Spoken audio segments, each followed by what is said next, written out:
sonra su altı kurtarma ekipleri çalışma yapacaklardı. Ama bu esnada yine kızımızın ayağında terlik olduğunu biliyorduk ve bu terliğin rengi de kırmızı bir pembe.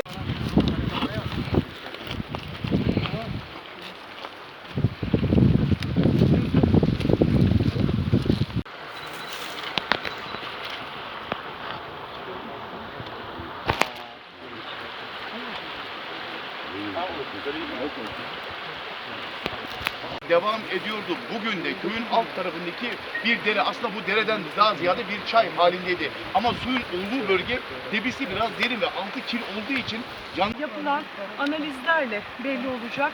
Birazdan ailesine de bu terlik gösterilecek. Ekipler de diğer terliği derenin içerisinde arıyor.